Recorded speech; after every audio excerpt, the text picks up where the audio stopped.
Hi, Lolo! Um, yung three words na magde-describe ko sa kanya ay pasensyoso. Tama ba yun? Gusto yung mahaba pasensya. Tapos, palainom. Hmm? Tapos, mapagmahal sa family. To my loving, supportive, and funny dad, I love how he's very caring and very supportive.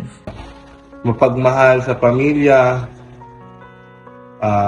understanding, saka lagi niya iniisip yung mga kakainin namin sa araw-araw. Lagi hindi siya mapag-decide anong ulo namin. Yan. So, yes.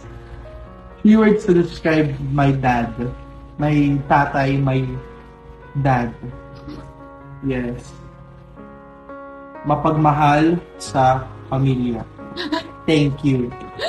Joke lang. So, first muna guys, butas yung short ni Kuya Bede. Kanina ko lang kayo la. Ito. Hindi, okay na yan. First, si Papa, sobrang bipolar niya. Lalo na kung lasing siya. Lasing. Bulong ko lang sa inyo guys ha. Minsan kasi ano siya galit siya, tapos biglang masaya, tapos biglang ang kulit niya, tapos biglang galit na naman siya, tapos biglang pangpapamasahe, tapos biglang galit na naman siya. Ganun. Tapos, second, syempre, si Papa, sobrang hardworking tao.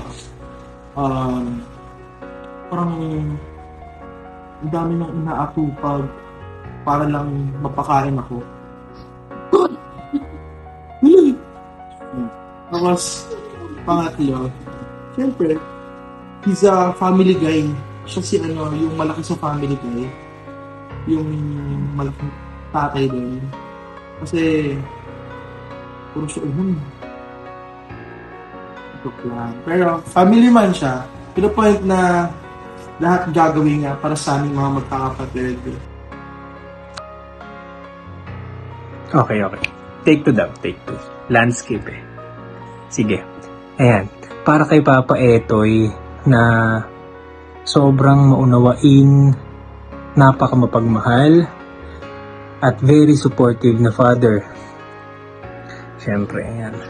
So, the things that I can describe my father, my papa is, he loves us all. First sustain, and medyo makulit. So, how do we describe Nash as a tatay, as a dad, in 3 words?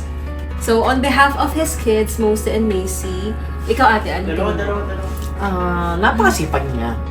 Correct. Ikaw, ma. Ako, mama, ang aking anak ay napakabait. Wala akong masasabing iba. 100% agree. Agree. Oo. Ikaw, ate. Si Kuya ay understanding. Yes. Correct.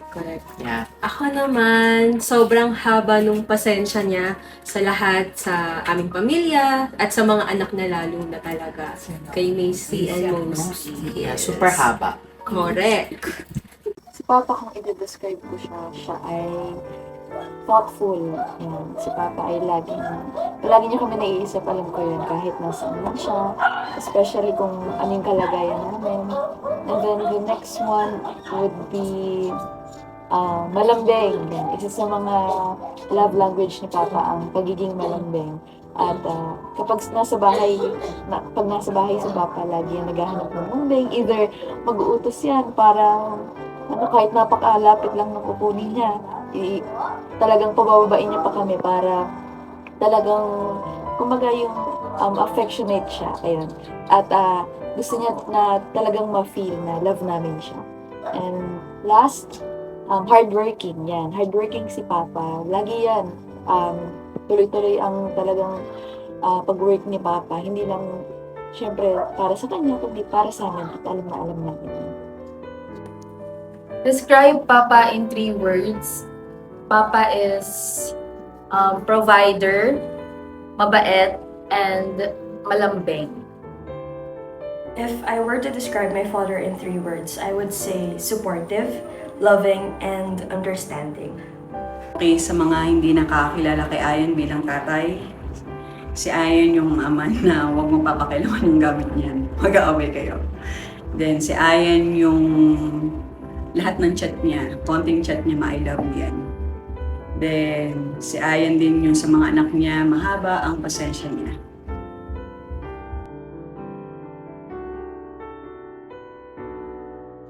My dad is very perseverance. Matyaga po ang daddy ko. At higit sa lahat, mapagmahal po siya. He's very lovable pagdating po sa amin ni Mami. Best characters that I could describe as, yun nga, persistent siya. He loves doing whatever he loves to do, regardless ang sabihin sa kanya ng mga ibang tao. Siya yung nagpo-push namin na gawin namin to, gawin namin yan. Lalo't ko na pag hinagam ng loob. Andyan lang, si Papa lang. Yung best characteristic niya ay yung sobrang bait. Yung tipong ipinapasa niya sa akin yung galit niya. Magsusumbong sa akin yon para pagalitan ko yung mga kapatid ko. Diba? Hindi niya kayang magalit ng super. Magagalit yan through chat lang. Best characteristic is mahaba yung pasensya niya sa lahat ng bagay. Favorite description by Papa. Favorite characteristic. Sobrang kulit niya. And sobrang, alike kaming dalawa. Sa pagdating sa hobbies, ganyan, sa kakulitan, sa mga jokes, movies, lahat, ganyan, pagbabike, mga hobbies ba, ganyan, kami dalawa yung nagkakasundo. Ang best characteristic mo na talagang nakikita ko as a father na rin, syempre yung pagkakaroon ng super duper ultra mega napakahaba at very longest na patience. Syempre, napakahabang pasensya mo. Yun talaga kahit sino. Pag sinabi, uy, anong madidescribe mo kay Papa Ed? Actually, yun yung haba-haba ng pasensya. Ganyan. So, para sa akin, yun. Okay. So, ano yung best characteristic ni Nash na pinakagusto natin sa kanya? That would be as a good role model by showing love and respect sa family niya. Lalo na sa mga anak niya. Kay Macy and Mosty, di ba? Second emotion. At ano pa? I think pati rin sa pagsuporta sa kanila. Sa lahat ng bagay, no? Correct. All-out support talaga siya eh. Lalo na yung dalawang bata niya, si Macy at Mosty. Correct. Kung anong gusto nila, lahat sinusunod ng daddy nila. Sobrang mapagmahal talaga si Napakabait talaga ng anak ko. Ang best characteristics na gusto ko sa kanya ay talagang yung sinabi ko nga kanina, pagiging hardworking niya. Kasi madalang sa mga tatay yung gano'n, yung nakikitaan na talagang nagpupursige para may angat yung family. And yun ang isa sa nakikita ko sa kanya na talagang masasabi kong proud ako kasi siya yung naging tatay ko dahil hardworking siya. And of course, yung kahit na nasa malayo siya, feel ko na love niya kami at hindi niya kami pababayaan na kahit malayo si Papa, every week yan, may i-ask lang akong favor, yan gagawa niya agad ng paraan. Ang gustong-gusto kong character ni Papa is yung pagiging mabait niya. Kasi, alam mo yun, yung tipong kahit na may gumawa sa kanya ng masama, hindi pa din masama yung ginaganti niya, kundi kabutihan pa din. So, I love you, Papa. What I really love about Papa is that he is very supportive, especially in all our endeavors. Kapag meron kaming mga bagay na gusto, he shows his full support and makes sure na napupush niya kami into the peak na gusto namin ma-reach as normal people. Ganun. Gusto ko kay Ayan yung karakteristik niya. Kahit hindi niya kaya, kinakaya niya. best memories that I can share is when we're having TikToks. Since nga, di ba, nag-upload ako ng mga TikTok videos namin, masayaw-sayaw, ganyan. So, tuwa siya, tapos nakita niya mga ka-work ko, mga friends ko sa Facebook, like, social media. At nagagalingan sila sabi sa tatay ko. Mas magaling daw tatay ko. Sabi ko, syempre, puno siya. And I am just the bunga. And yun, Best memories with your dad. My best memories with my dad is nung sinasama niya ako before nung bata ako na mag-gym siya. Now, nakakasama ko na siya mag-gym. Siya na yung nagiging spotter ko tuwing sabay kami mag-gym. Best memory ko kay Papa is yung tuwing nag-uusap kami ng problema ng isa't isa. Kunyari, nag-exchange kami ng opinion sa lahat ng bagay. Siyempre, best memory yun. Kasi hindi lahat ng anak kayang mag-open up sa magulang. Pero ako, kayang-kaya ko mag-open up sa kanila. Kasi ganun sila, kaya nilang tumanggap ng kahit ano. Probably one thing that I'll always remember is how he's very supportive, caring, and protective to my ate and to my little sister. And also how he cooks dinner for us, which I really, really love. Best memories yung 50th birthday niya sa La Union. Kasama yung friends and family. Favorite memory ko Papa. Ito favorite memory ko. Di siya favorite memory kasi hindi siya isa lang. Favorite scenario ko namin dalawa is every time nalalabas kami dalawa, tapos di alam ng mga kapatid namin, di mga kapatid ko. Tapos kakain kami sa labas ng masarap na ramen. Kain kami. Jam, samahan mo ko is hardware lang tayo. Tapos kakain na kami ramen. Ang best memory ko, yung syempre hindi ko makakalimutan. Yung time na nagsabi ako sa kanya na buntis si Zoe kay Violet. Yeah. Ako nung time na yon talagang hindi ko alam, sobrang kabado ako. Sobra ako nag-worry. And then after nung sinabi ko ngayon, tahimik lang siya. So ako napapraning na. Pero maya-maya, yung pinaka hindi ko ini-expect reaction niya, tinapik niya lang ako. Sabi niya, anak, okay lang yan, huwag ka mag-alala. So, parang ako, di sobra ako na-touch. Sabi ko, ayun, sobrang gumaan yung loob ko nun. At sobrang memorable sa akin yung panahong yun. So, ano ang best memories nila Macy and Mosty kasama yung kanilang dad na si Nash? Parang yung summer last year. Nabanggit yun ni Macy tsaka ni Mosty na napakasaya nila nung family outing natin. Di ba? Oo, correct. Totoo. Enjoy na enjoy sila. Ang saya, nag-swimming sila. Hanggang gabi pa yun. Kasi ang daming pa-games. Oo, correct.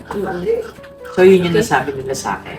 Nice. That's nice. Ang best memories or best memory ko with Papa, yung umuwi siya galing Macau. Tapos diniretso niya kami sa EK, diniretso niya kami sa COD. Kasi mahilig ako sa although tahimik kasi ako sa bahay namin, pero gusto kong ma-feel yung sama-sama kami na lumalabas. Kahit simpleng kumakain lang kami, dinner, ayun. Kaya yung isa sa pinaka-best memories ko with him, yung talagang na-feel ko na talagang pinagpaguran niya yung time na yun kasi nakarating kami kung saan and marami akong na-experience. Parang nahil yung inner child na talagang naglolong sa mga ganong bagay. Best memories with Papa, honestly, wala kami yung time na kaming dalawa lang talaga. Pero, pero kasi kapag umuwi dito si Papa, hindi kasi nung bata ako, lagi ko napapalo. So, yun yung best memory namin dalawa, no? Yung nagpapaluan kaming dalawa. Pero yung, ayun nga, paulit-ulit. Ayun na, titigil na. best memory with Papa, siguro ito na lang, yung time na nakita ko siya, na, basta may anniversary ata ng Groovers yun, ng Puwersa. Tapos, nasa Metro Mall nun, nakita ko siya, kinis niya sa ulo si ate. So, parang, lubot si Ate lang, ganyan-ganyan. Tapos, kinabukasan, ihahatid ko na si Papa sa kanto. Tapos, maya-maya, di ko sinabi kay Papa yun, ganyan. Tapos, maya-maya, anong pagkahatid ko sa kanya ng sa kanto, paalis na siya. Bigla niyang kinis sa ulo, tapos sabi niya, wala na akong utak sa'yo. Like, kikikilig ako. Like, totoo ba yun? Hindi, pero yung best memories, siguro yung time na nagbabanding kami as family. Yung kapag umuwi siya, kahit sa 7-Eleven lang kami bumibili, nakakapag-bonding kami. Like, hindi lahat ng family may mga ganong moment. So, I'm very thankful for my father. Like, I love you, Dad. Super, I love it. Pwede ba yun? I personally believe that every day is a great memory with him. Pero siguro, if you were to ask me ano yung best memory ko with him, siguro yung time na binigyan niya na ako ng nod of approval sa pag-pursue ko ng dream university ko. Kasi alam ko naman how they would prefer having me beside them during my college journey. Pero having them to support me on whatever I want really means a lot to me. And that became my parang yung nagpupush sa akin to pursue kung ano yung gusto kong ma-pursue. Si Ayan Sabol yan na nagsama kami. Talagang naluwas siya ng Manila. Then, ilang days lang talaga yung stay niya dito. Pero kahit ilang days lang yun, ang gusto ko sa kanya, nagkikreate siya ng memories. At alam ko yun yung hindi malilimutan ng mga bata. Happy Father's Day, Daddy. I love you. Hi pa, Happy Father's Day. Love you, ingat ka palagi. What's your message for your dad? My message to my dad is stay energetic, stay happy, stay positive, and lagi lang kayong maging happy ni Mami. Makakabawi din ako sa lahat. Love you. So, anong message mo kay Kuya, kay Nash, Sa mga for kapatid this Father's Day? Sa mga kay Utol. Ang message ko sa aking anak na mabait, na lagi mong aalagaan ang sarili mo. At para sa mga anak mo, at huwag mong kalilimutan magdasal palagi. At, tama, at mag-iingat ka para sa mga anak mo na si Mosty at Macy. At bilang isang ama, mahalin mo at alagaan mabuti ang sarili mo at lalong-lalo na ang iyong mga anak na mahal ka nila. At kaming pamilya mo, mahal na mahal ka rin namin. Yes. Correct. We love you, Kuya. We love you! Sarahe. I love you, anak! Message namin kay Lolo, thank you for loving us. Thank you for supporting my decision. At saka, thank you for accepting Violet and Mark sa buhay namin at natin. Lagi mong tatandaan na love ka namin. And I hope you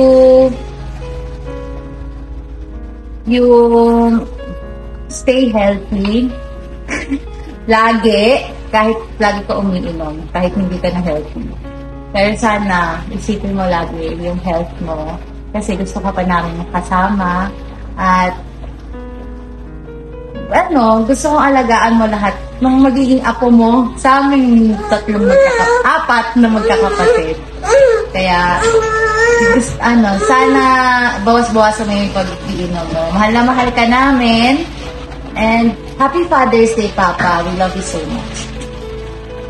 I would like to thank my dad so much for the sacrifices and for the love he's given us.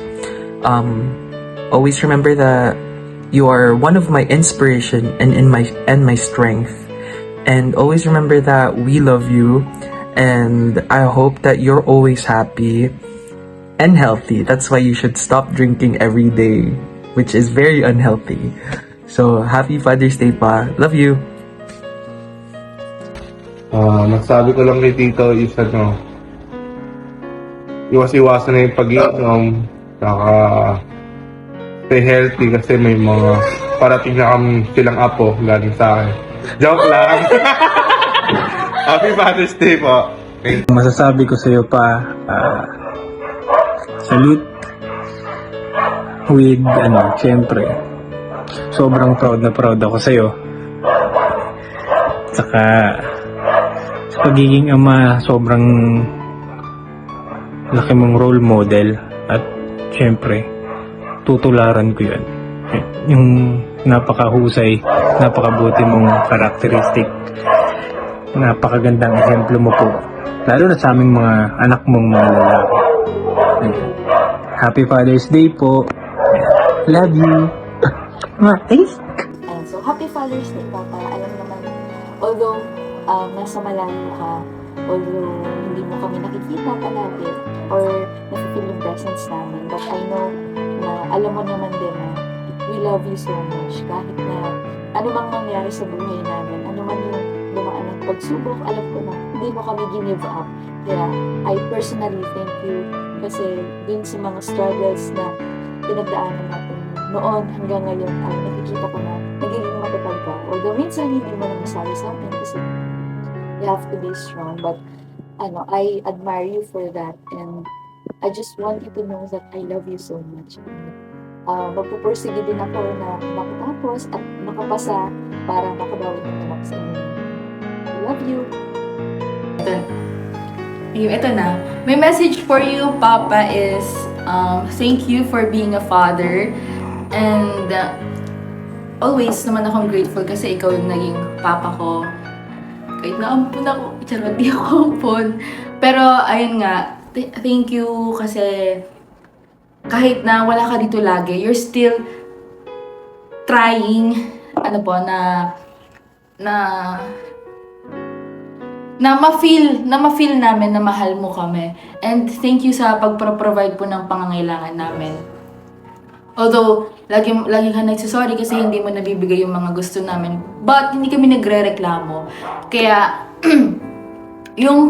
lahat ng pagod mo, lahat ng kapaguran nyo ni Tita Pretty dito sa company ng Puwersa, alam ko it will never be in vain. Yun ang sabi ng Lord. Kaya, I am one of the witnesses sa kung ano man yung magiging outcome ng Puwersa Company. And naniniwala ako sa kakayanan mo, Papa, kasi alam ko kung paano ka magtrabaho, alam ko kung paano ka magsipag, alam ko kung paano ka magtiyaga. So, lagi kang mag-iingat and nandito lang kami na mga anak mo lagi para sa'yo. So, I love you, Papa. God bless. I know, nasabi na nila Ate Andre at saka ni Ate Ali lahat ng gusto nilang sabihin sa inyo and I would have said the same. Pero thinking about it, I would just like to say a very special and happy Father's Day to you, Papa. You have shown us your perseverance in all aspects sa pag-work mo and we are truly proud of whatever is happening to you right now. Thank you so much for letting us experience yung peak ng life na gusto namin ma-experience. I know that you want to give us the life na deserve namin and we want you to know that you deserve to have a life as well. So thank you so much for working hard, for showing us that you really love us and proving to us that you can do much, much better sa mga nagawa mo po from the past. And we are always proud of you. Don't forget to take a rest, to call us whenever you need to kasi we are just one call away, we are one message away. So, maraming salamat, Papa. Mahal ka po namin. Happy Father's Day, EA Mojica. Yan. Una sa lahat, syempre, I love you. Gusto kong sabihin sa'yo na sobra akong grateful kay Lord at thankful na ikaw yung binigay sa amin. At tandaan mo, lahat ng tinatanim mo, hindi pwedeng hindi yan mabubunga. At manatili ka lang positibo, hindi lang naman yan ang mga bagay na pagdadaanan mo, marami pa. Pero sa tulong ng mga tamang taong kinokonek sa'yo ni Lord, naniniwala ako na walang anumang planong na pwede maging hadlang para hindi mangyari yung kalooban sa'yo ng Lord. So, lagi kang mag-iingat, lalo ang kalusugan mo. Then, malapit na kumapal yung buhok mo. syempre magiging mabait ka lang, no? Okay, so salamat at patuloy kang gamitin ng Lord kung saan ka inilalagay ng Panginoon. At salamat din sa mga taong kasama mo at kinokonek sa'yo, no? So patuloy kang pagpalain at excited na ako makita yung mga bagay na inubuhos pa sa'yo ng Panginoon. At alam ko naman na mangyayari yan para sa'yo. I love you pa. Kami ng buong family mo ay nagmamahal sa'yo at buong kapuwersa.